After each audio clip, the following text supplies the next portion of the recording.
ಇವಾಗ ನೀವು ಈಗೇನು ಬಸವರಾಜ ಯತ್ನಾಳ್ ಅವರನ್ನ ಬಿಜೆಪಿ ಉಚ್ಚಾಟನೆ ಮಾಡಿದೆ, ಮುಂದಿನ ನಡೆ ಏನು ಸಮಾಜ? ಬಸವ ಪಾಟೀಲ್ ಯತ್ನಾಳ್ ಉಚ್ಚಾಟನೆ ಭಾರತೀಯ ಜನತಾ ಪಕ್ಷಕ್ಕೆ ಬಹಳ ದೊಡ್ಡ ಹಿನ್ನಡೆ ಆಗೋ ಸಾಧ್ಯತೆ ಇದೆ. ಕಾರಣ ಅವರು ಎಂದೂ ಪಕ್ಷ ವಿರೋಧಿ ಹೇಳಿಕೆ ಕೊಟ್ಟಿಲ್ಲ, ಪಕ್ಷ ವಿರೋಧಿ ಚಟುವಟಿಕೆ ಮಾಡಿಲ್ಲ. ಆ ಪಕ್ಷದ ಒಳಗಿರ್ತಕ್ಕಂಥ ಭ್ರಷ್ಟಾಚಾರ ಮತ್ತು ಕುಟುಂಬ ರಾಜಕಾರಣದ ಬಗ್ಗೆ ವಿರೋಧ ಮಾಡಿದ ಹೊರತು ಎಂದೂ ಸಹ ಪಕ್ಷ ವಿರೋಧವಾಗಿ ನಡ್ಕೊಂಡಿಲ್ಲ. ಪಕ್ಷ ವಿರೋಧಿ ಮಾಡುವಂಥ ಅನೇಕ ಎಮ್ಮೆಗಳು ಭಾರತೀಯ ಜನತಾ ಪಕ್ಷದಲ್ಲಿದ್ದಾರೆ. ಅವ್ರ ಬಗ್ಗೆ ಇದುವರೆಗೆ ಯಾವ ಕ್ರಮ ತೆಗೆದುಕೊಂಡಿಲ್ಲ. ಇವ್ರನ್ನ ಕ್ರಮ ತೆಗೆದುಕೊಳ್ಳೋ ಉದ್ದೇಶ ಏನಪ್ಪ ಅಂತಂದರೆ ಉತ್ತರ ಕರ್ನಾಟಕದ ನಾಯಕತ್ವವನ್ನು ಕುಗ್ಗಿಸುವಂಥ, ಪಂಚಮಸಾಲಿ ಹೋರಾಟವನ್ನು ಹತ್ತಿಕ್ಕುವಂಥದ್ದು ಮತ್ತು ಬಸವ ಪಾಟೀಲ್ ಯತ್ನಾಳ್ ಅವ್ರನ್ನ ಹಿಂಗೆ ಬಿಟ್ಟರೆ ಮುಂದೆ ರಾಜ್ಯದ ಮುಖ್ಯಮಂತ್ರಿ ಆಗ್ತೀವಿ ಅನ್ನೋಂಥ ಒಂದೇ ಒಂದು ಹೊಟ್ಟೆ ಕಿಚ್ಚಿನಿಂದ ಬಿ ಜೆ ಪಿ ಒಳಗಿರ್ತಕ್ಕಂಥ ಕೆಲವೊಂದು ಮನಸ್ಸುಗಳು ಭಾರತೀಯ ಜನತಾ ಪಕ್ಷದ ಹೈಕಮಾಂಡಿಗೆ ತಪ್ಪು ಮಾಹಿತಿ ಕೊಟ್ಟು ಕುತಂತ್ರ ಮೂಲಕ ಅವ್ರು ಉಚ್ಚಾಟನೆ ಮಾಡಿದ್ದಾರೆ. ಈ ಸಂದೇಶ ನಿಮ್ಗೆ ಗೊತ್ತಾಗಿದೆ. ನಮ್ಮ ಜನ ಮೋದಿ ಬಗ್ಗೆ ಆಗಿರಲಿ, ನಡ್ಡಾ ಬಗ್ಗೆ ಆಗಿರಲಿ, ಅಮಿತ್ ಶಾ ಬಗ್ಗೆ ಯಾರಿಗೂ ಬೇಸಲ್ಲ. ಆದರೆ ಉಚ್ಚಾಟನೆ ಮಾಡಲಿಕ್ಕೆ ಯಾರು ಕುತಂತ್ರ ಮಾಡಲ್ಲ ಅಂಥವ್ರ ಬಗ್ಗೆ ಭಾಳ ಮನಸ್ಸಿಗೆ ಬೇಜಾರು ಮಾಡ್ಕೊಂಡ್ರೆ ಅವರು ನಮ್ಮ ಸಮಾಜ ತಮ್ಮ ಹೃದಯದಿಂದ ಹೊರ ಹಾಕುವಂಥ ಸಾಧ್ಯತೆ ಇದೆ ಅನ್ನುವಂಥ ಮಾತನ್ನು ಹೇಳಿಕ್ಕೆ ಇಚ್ಛೆಪಡ್ತೀನಿ. ಸರ್, ಇವಾಗ ನೀವು ಯತ್ನಾಳ್ ಅವ್ರ ಜೊತೆ ಈ ಘಟನೆ ನಂತರ ನೀವೇನಾದ್ರೂ ಮಾತಾಡಿದ್ದೀರಾ? ಫೋನ್ ಮಾತಾಡಿ ಅವರಿಗೆ ನಾನು ಮಾನಸಿಕವಾಗಿರ್ತಕ್ಕಂಥ ನೈತಿಕ ಸ್ಥೈರ್ಯ ಕೊಟ್ಟಿದ್ದೀನಿ.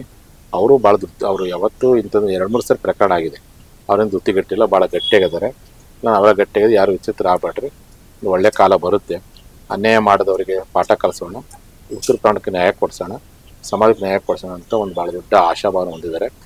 ನಾನು ಅವರಿಗೆ ಅದನ್ನೇ ಹೇಳಿದೆ, ನಿಮ್ಮ ಜೊತೆಗೆ ಇಡೀ ಸಮಾಜ ಐತಿ. ಯಾಕಂದ್ರೆ ನೀವು ಪ್ರಾಮಾಣಿಕವಾಗಿ ನಿಸ್ವಾರ್ಥವಾಗಿ ನಮ್ಮ ಪರವಾಗಿ ದುಡಿದಿರೋ ಮೇಲೆ ನಿಮ್ಮ ಕಷ್ಟ ಕಾಲದಲ್ಲಿ ನಮ್ಮ ಸಮಾಜ ಇರುತ್ತೆ.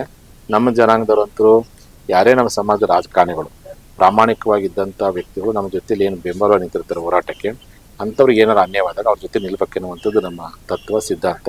ಆ ಪ್ರಕಾರ ಅವ್ರ ಜೊತೆ ಇಡೀ ಸಮಾಜ ಇರುತ್ತೆ. ಅವ್ರು ತೆಗೆದುಕೊಳ್ಳುವಂಥ ಯಾವುದೇ ಜನಪರ ನಿರ್ಧಾರ, ರಾಜಕೀಯ ನಿರ್ಧಾರಗಳು ಏನೇ ತೆಗೆದುಕೊಳ್ಳಿ, ನಮ್ಮ ಜೊತೆ ನಮ್ಮ ಸಮಾಜ ಅವ್ರ ಜೊತೆಗೆ ಇರುತ್ತೆ ಅನ್ನೋಂಥ ಮಾತನ್ನು ಹೇಳಿಕೆ ಇಚ್ಛೆಪಡ್ತೀನಿ. ಮತ್ತೆ ನಿನ್ನೆ ನೀವು ಎಲ್ಲ ಲಿಂಗಾಯತ ಶಾಸಕರುಗಳಿಗೆ ಬಿಜೆಪಿಯನ್ನು ಬಿಟ್ಟು ಹೊರಗಡೆ ಬನ್ನಿ ಅಂತ ಕರೆ ಕೊಟ್ಟಿದ್ದೀರಿ. ಇದರ ಜೊತೆಗೆ ಇವತ್ತು ಬೆಳಗಾವಿಯಲ್ಲಿ ತಾವೊಂದು ಸಭೆ ಮಾಡ್ತಾ ಇದ್ದಾರೆ. ಯಾವ ರೀತಿ ಒಂದು ಮುಂದಿನ ನಡೆ ಇರಲಿದೆ ಸಮಾಜ? ನಾನು ಹೇಳಿದ್ದೇನಪ್ಪ ಅಂದರೆ, ಭಾರತೀಯ ಜನತಾ ಪಕ್ಷದವರು ಉಚ್ಚಾಟನೆ ಆದೇಶವನ್ನು ವಾಪಸ್ ಪಡ್ಕೊಳ್ಳದೆ ಹೋದರೆ ಯಾರು ಆ ಪಕ್ಷದಾಗ ಅದರಲ್ಲಿ MLAಗಳು ನಮ್ಮ ಸಮಾಜದವರು, ಬೇರೆಯವ್ರಿಗೆ ಹೇಳಕ್ಕೆ ಹೋಗಲ್ಲ. ನಮ್ಮ ಸಮಾಜದಲ್ಲಿ ನೀವು ಸಹ ನಿಮ್ಮ ಪ್ರಾಥಮಿಕ ಸದಸ್ಯರು ರಾಜೀನಾಮೆ ಕೊಟ್ಟು ಹೊರ ಬರ್ರಿ. ಕಾರ್ಯಕರ್ತರು ಹಿಡ್ಕೊಂಡು ಯಾರೇ ಇರಲಿ ಹೊರ ಬರ್ರಿ. ಇವತ್ತು ಅವ್ರಿಗೆ ಅನ್ಯಾಯ, ಅಷ್ಟೆಲ್ಲ ಗಟ್ಟಿ ಅಂತಿರ್ತಕ್ಕಂಥ ವ್ಯಕ್ತಿಗೆ ಅನ್ಯಾಯ ಆಗಿದೆಪ್ಪ ಅಂದರೆ ಮುಂದೆ ನಿಮಗೆ ಅನ್ಯಾಯ ಆಗುತ್ತೆ. ನೀವು ಅವ್ರ ಪಕ್ಷದ ಒಳಗೆ ಇಟ್ಕೊಂಡು ಗುಲಾಮರಾಗಿರೋದಕ್ಕಿಂತ ಹೊರಗಡೆ ಬಂದು ಹೊಸ ಆಲೋಚನೆ ಮುಖಾಂತರವಾಗಿ ಅಷ್ಟು ಒಗ್ಗಟ್ಟೆ ಹೋರಾಟ ಮಾಡಿದ್ದಾರೆ. ಇಂಥ ದೊಡ್ಡ ತೊಂದರೆಗಳು ಬರಲಿಕ್ಕೆ ಸಾಧ್ಯವಿಲ್ಲ. ಅದಕ್ಕೆ ನಾನು ಹೇಳಿದ್ದೀನಪ್ಪ ಅಂದರೆ, ನಮ್ಮೆಲ್ಲ ಸಮಾಜದ ಜನಕ್ಕೆ ಒಂದು ವೇಳೆ ಆದೇಶವನ್ನು ವಾಪಸ್ ಪಡ್ಕೊಳ್ತಾ ಹೋದರೆ ಆ ಪಕ್ಷದೊಳಗೆ ಇಟ್ಕೊಂಡ್ರೆ ಏನಕ್ಕೆ ಮಾಡ್ತೀರಿ ಅಂತ ಬಸವನಗೌಡರನ್ನೇ ಉಚ್ಚಾಟನೆ ಮಾಡೋದು. ಆ ಪಕ್ಷ ಇಟ್ಕೊಂಡು ಪಕ್ಷದ ಹೊರಗಡೆ ಬಂದು ನೀವು ಸಮಾಜ ಸಂಘಟನೆ ಮಾಡಿ, ಸಮಾಜ ದುಡಿರಿ. ಹೋಗಿ ನಮ್ಮ ಶಕ್ತಿ ನೋಡಿಕೊಂಡು ಅವರೇ ನಮ್ಮನ್ನು ಕರೆಯುವಂಥ ಕಾಲ ಬರುತ್ತೆ. ಸೊ ಇವಾಗ ಮೀಸಲಾತಿ ಹೋರಾಟವನ್ನ ತಾವು ಮುಂಚೆನೆ ಎತ್ಕೊಂಡಿರ್ತಾರೆ. ಈ ಬೆಳವಣಿಗೆಯಿಂದ ಮೀಸಲಾತಿ ಹೋರಾಟಕ್ಕೆ ಹಿನ್ನಡೆ ಉಂಟಾಗ್ತಾ ಇದೆ, ಅಥವಾ ಮುಂದೆ ಬರುವ ದಿನಗಳಲ್ಲಿ ಯಾವ ರೀತಿ ಅದನ್ನು ಒಂದು ರಾಜಕೀಯ ಮತ್ತೆ ಒಂದು ಶಕ್ತಿಯಾಗಿ ತಗೊಂಡೋಗ್ತದೆ? ಇಲ್ಲ, ನಮ್ಮ ಹೋರಾಟ ಅದು ನಿಂತನೆಲ್ಲ ಅರಿವಾಗ ಗಂಗೋತ್ರಿ. ಇದರಿಂದ ನಮ್ಗೆ ದೊಡ್ಡ ಹೋರಾಟ, ದೊಡ್ಡ ಶಕ್ತಿ. ಗೌಡರು ಪಕ್ಷದ ಒಳಗಿತ್ಕೊಂಡು ಹೋರಾಟ ಮಾಡ್ಯಾರ, ಪಕ್ಷದ ಹೊರಗಿತ್ಕೊಂಡು ಹೋರಾಟ ಮಾಡ್ಯಾರ. ಇನ್ನಷ್ಟು ನಮ್ಮ ಶಕ್ತಿ ಬರ್ತೈತಿ. ಆ ಶಕ್ತಿಯ ಮೂಲಕವಾಗಿ ಒಂದು ಕಡೆ ಉತ್ತರ ಕರ್ನಾಟಕ ಅಭಿವೃದ್ಧಿ, ಒಂದು ಕಡೆ ನಮ್ಮ ಸಮಾಜಕ್ಕೆ ಸಾಮಾಜಿಕ ನ್ಯಾಯ, ಈ ಮೂಲಕವಾಗಿ ಬಸವನಗೌಡರ ಜೊತೆಯಲ್ಲಿ ನಮ್ಮ ಹೋರಾಟವನ್ನು ಇನ್ನಷ್ಟು ಗಟ್ಟಿಗೊಳಿಸೋ ಪ್ರಯತ್ನವನ್ನು ಮಾಡ್ತೀವಿ. ಬುದ್ಧಿ ನಿಮಗೆ ಇವಾಗ ಕೊನೆಯದಾಗಿ ಬುದ್ಧಿ ನಿಮಗೆ ಕಾಂಗ್ರೆಸ್ದವ್ರನ್ನು ತಮಗೆ ಒಂದು ಆಶ್ವಾಸನೆ ಕೊಟ್ಟರು, ಬಿಜೆಪಿದವ್ರನ್ನು ತಮಗೊಂದು ಭರವಸೆ ನೀಡಿದ್ರು. ಅವು ಯಾವ ಈಗ ಆಡಳಿತಾರೂಢದಲ್ಲಿ ಇರುವಂಥ ಪಕ್ಷಗಳು ಕೂಡ ತಮ್ಮ ಆಶೆಗಳನ್ನ ಈಡೇರಿಸಲಿಲ್ಲ. ಇನ್ನು ಮುಂದೆ ಬರೋ ದಿನಗಳಲ್ಲಿ ನೀವು ಸರ್ಕಾರ ಜೊತೆ ಯಾವ ರೀತಿ ಒಂದು ಸಮನ್ವಯವನ್ನು ತಗೊಂಡು ಹೋಗ್ತೀರಿ? ಸರ್ಕಾರದಲ್ಲಿ ಸಮನ್ವಯ ಅಂದ್ರೆ ನಮ್ಮ ಸಂಘಟನೆ ಹೋರಾಟ ಮೂಲಕವಾಗಿಯೇ ನಾವು ಸರ್ಕಾರ ಕಣ್ಣು ತೆರೆಸಿ ಕೆಲಸ ಮಾಡ್ತೀವಿ. ಯಾಕೆಂದರೆ ಹಿಂದೆ ಯಡಿಯೂರಪ್ಪನವರು ಮೀಸಲಾತಿ ಕೊಡೋಕ್ಕೆ ವಿಳಂಬ ಮಾಡಿದ್ರು ಕಾರಣಕ್ಕೆ ಜನ ಅವ್ರ ಮೇಲೆ ಸಿಟ್ಟಿಗೆ BJP ಓಟ್ ಹಾಕಲಿಲ್ಲ, ಕಾಂಗ್ರೆಸ್ ತಂದು.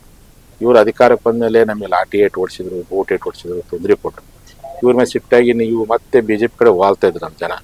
ಈ ಬಸವನಗೌಡರ ನಾಯಕತ್ವನ ಕುಗ್ಸಿದ ಮೇಲೆ ಇವರು ಅಂತಾರಲ್ಲಪ್ಪ, ಅವರು ಇವರೇ ಎರಡೂ ಪಕ್ಷಗಳು ನಮ್ಮ ಸಮಾಜಕ್ಕೆ ನ್ಯಾಯವನ್ನು ಕೊಡಿಸೋದ್ರಲ್ಲಿ ವಿಳಂಬ ಮಾಡ್ತಿದ್ದಾರೆ, ಅನ್ಯಾಯ ಮಾಡೋಕ್ಕಂತೆ ಒಂದು ಸಂದೇಶ ಹೋಗ್ಬಿಟ್ಟಿದೆ. ಅದಕ್ಕೋಸ್ಕರವಾಗಿ ಯಾವ ರೀತಿ ಸಂಘಟನೆ ಮಾಡಬೇಕು, ಯಾವ ರೀತಿ ಪರ್ಯಾಯ ಆಲೋಚನೆ ಮಾಡೋದ್ರ ಬಗ್ಗೆ ಕುತ್ಕೊಂಡು ಚರ್ಚೆ ಮಾಡ್ತೀವಿ. ಚರ್ಚೆ ಮಾಡಿ ನಮ್ಮ ವಿಚಾರನ ನಿಮ್ಮ ಮೂಲಕ ವ್ಯಕ್ತಪಡಿಸ್ತೀವಿ. Thank you.